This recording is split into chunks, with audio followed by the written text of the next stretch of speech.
I first started getting into music back in junior high and high school, I had already had some experience with playing bass for jazz band, and I just started teaching myself guitar and drums. And you know,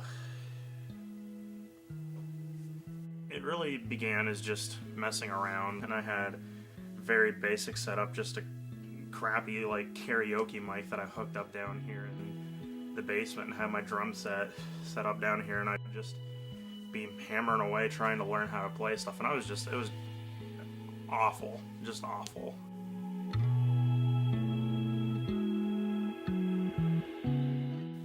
The summer before freshman year of college started, I met up with a fellow incoming freshman, Joey, and he was just getting started into recording bands. He had recorded his own solo stuff for a while before that, but he was looking to record bands, so I was just like, hey dude, I got plenty of songs I can come record with you. So over the course of, like, I think it was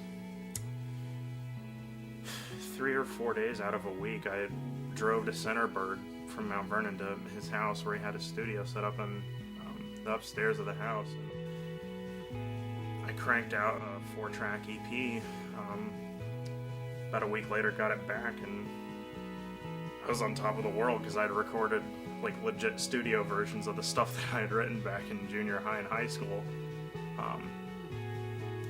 And actually later that year, I performed one of my songs for the first time with Joey's help and his band at the time, Raise the Mesa, and I just, as dumb as I looked with bleached hair, like the whole mix thing, and I just looked utterly ridiculous standing there bobbing around at this little battle of the bands that was held. Like, it felt good to, finally share something that I did, because I wasn't like the athletic one or the really smart one out of my class or anything. So hearing people like excited and clapping for a song that I wrote back in like high school was one of the coolest experiences of my music career up until that point.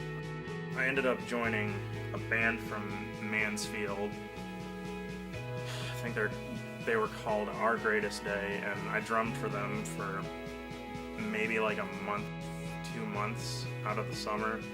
And I had all these anticipations for it, and it just wasn't going anywhere. Our vocalist was awful at scheduling gigs, and we didn't even have a full band at the time, despite my pressuring for him to get a move on and stuff. And so I realized it wasn't the best thing for me to do, so I stepped back from that and just continued writing my solo stuff.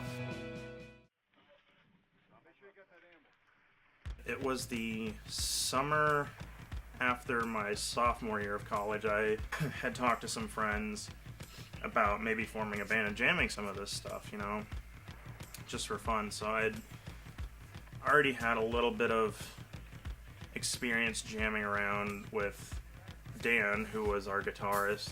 I'd recorded some stuff for him before just to kind of riff ideas out, and I had met up with Casey through a class and learned that she played bass for her church worship band. And he was definitely what I like to say the wasted talent on the band, because he was in this metal band back when he was in the Marines, Alligator Death Roll, which he showed us the demos one time, and I just was taken back by his drumming skills of what he was actually capable of. We'd practice sometime together as our band name, Cocosing Down, and we were getting ready for our first show, which was down at the Teen Center. So for Escape Zone, what I do is I'm in charge of the sound room and just playing music.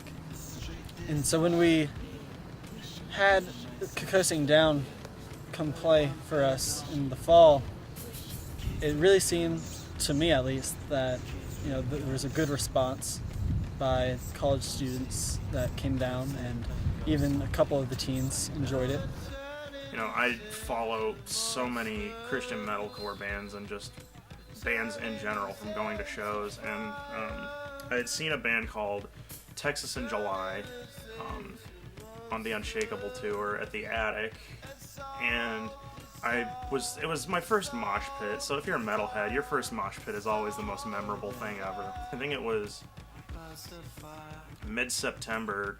Chris, their current guitarist, tweeted that he was looking to record some local bands, and we had about we had exactly 5 songs that weren't recorded as studio versions, so I just tweeted at him and told him we'd be willing to make the drive out to Maryland to do it, so we got studio time scheduled for over our fall break, so that was kind of our big announcement over everything at our first show. A lot of people were excited for us, but some also thought we were moving just a little bit too fast on things, and we realized that was a big step, but we kind of just blew that off at the time. So we made the long, lengthy, crammed drive to Maryland.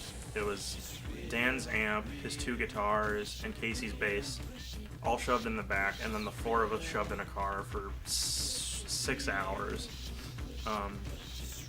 which proved to be a lot of fun. Phil and I both ended up getting tattoos before we went, so there was a little bit of irritation from the fresh ink.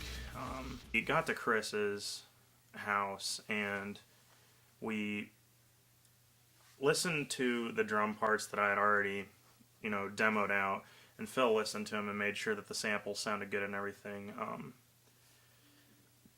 And we got a good night's sleep, and then the next day we jumped right into tracking guitars for the record.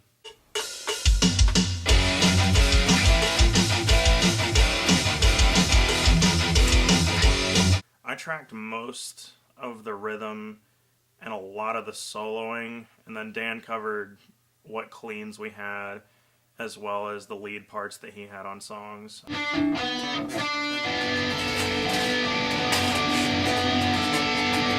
And that very same day we ended up hammering out bass, which Casey really pulled her weight on.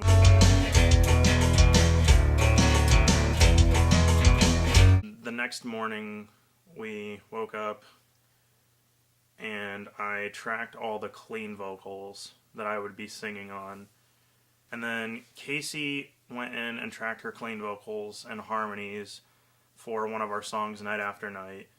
And then Dan went in and laid down harmonies on some other songs.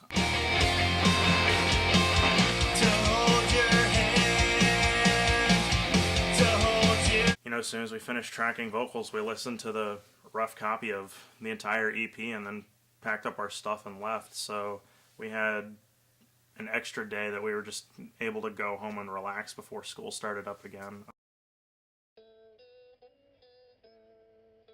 It was about mid-December that I started having issues with where the band was going and some tension developing between people. I'd kind of been on the fence about whether we should disband or whether I should be replaced or what, but I really pulled to kind of hold things together.